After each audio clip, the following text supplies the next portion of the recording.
پنجاب میں تعلیم کے شعبے میں انقلابی اقدامات کیے، معاشرے کے محروم طبقے کے لیے پنجاب انڈومنٹ فنڈ کا اجرا کیا۔ وزیر اعظم شہباز شریف کا پیرل مباحثے میں اظہار خیال، کہا پاکستان میں 2.5 کروڑ بچے اسکولوں سے باہر ہیں،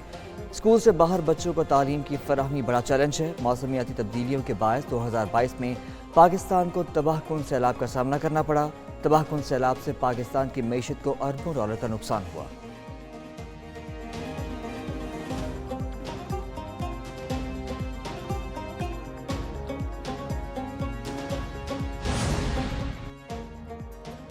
وزیر اعظم کی نیو یارک میں وفد سمیت جنرل اسمبلی کے افتتاحی اجلاس میں شرکت، شہباز شریف کی مالدیپ کے صدر سے ملاقات، دونوں رہنماؤں نے دیرینہ اور گہرے تعلقات کے فروغ پر زور دیا۔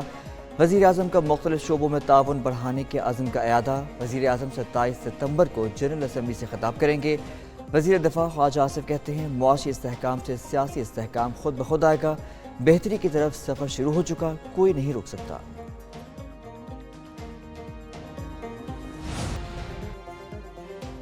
مخصوص نشستوں کے کیس میں پی ٹی آئی دعوے دار نہیں تھی، کسی پارٹی کو بغیر مانگے ریلیف کیسے دیا جا سکتا ہے؟ وفاقی وزیر اطلاعات عطا اللہ تارڑ کی نیو یارک میں میڈیا سے بات چیت، کہا پارلیمان کی بالادستی پر یقین رکھتے ہیں، آزاد امیدوار نے 3 دن میں کسی جماعت میں شامل ہونا ہوتا ہے، حلف نامے دینے والی پارٹی تبدیل نہیں کر سکتے۔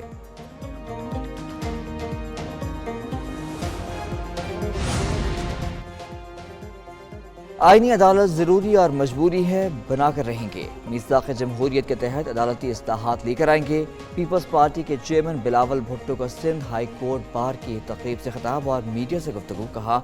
وفاقی عدالت میں صوبوں کی نمائندگی اور چیف جسٹس روٹیشن سے ہوگا، آئینی عدالت کے جج کی عمر کی حد نہیں ہونی چاہیے، ہمارا عدالتی نظام ٹوٹ چکا، عدلیہ ذمہ دار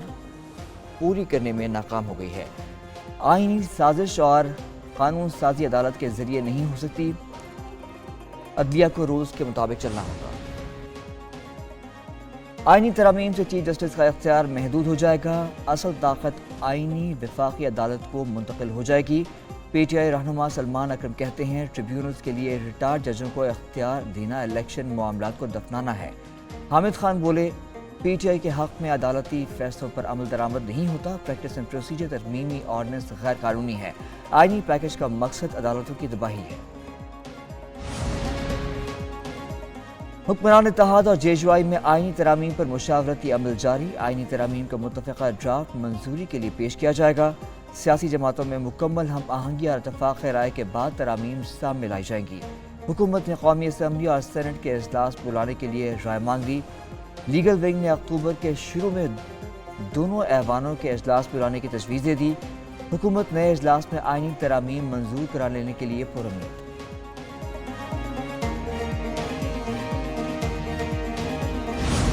الیکشن کمیشن کے ٹریبیونلز کے نوٹیفیکیشن جاری کرنے کی اجازت، سپریم کورٹ میں الیکشن ٹریبیونلز کیس کا فیصلہ محفوظ، پی ٹی آئی کا چیف جسٹس پر اعتراض مسترد، چیف جسٹس قاضی فائزی سر نے ریمارکس دیے آئین بنانے والوں کی نے الیکشن کمیشن کو ادارہ بنایا، وہ چاہیں تو ختم بھی کر سکتے ہیں، عدالت آئین کی پابند ہے، سروکار نہیں کسی جج نے کیا فیصلہ دیا، الیکشن کمیشن کو آئین پر پابند کرائیں گے، ملک کو استحکام کی ضرورت ہے، تنازعات ہوتے ہیں لیکن یہ نہیں کہ اداروں پر حملہ کر دے، وکیل سلمان اکرم کے بار بار ٹوکنے پر چیف جسٹس کی برہمی۔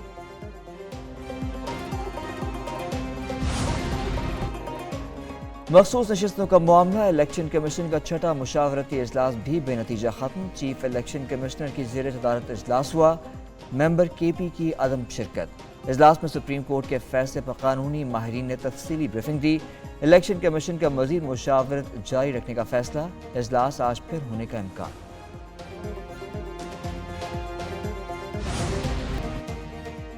امید ہے آئی ایم ایف $7 ارب کے پروگرام کی منظوری دے گا، وزیر خزانہ محمد اورنگزیب کا سی پیک سیمینار سے ویڈیو لنک پر خطاب، کہتے ہیں IMF board meeting آج ہوگی، ملک میں پالیسی ریٹ کم ہو رہا ہے، سرمایہ کاروں کے اعتماد میں اضافہ ہوا ہے، حکومتی اقدامات سے مہنگائی کی شرح میں کمی ہو رہی ہے، سی پیک فیز 1 انفراسٹرکچر کی تیاری پر مشتمل تھا، سی پیک فیز 2 کا آغاز ہونے جا رہا ہے۔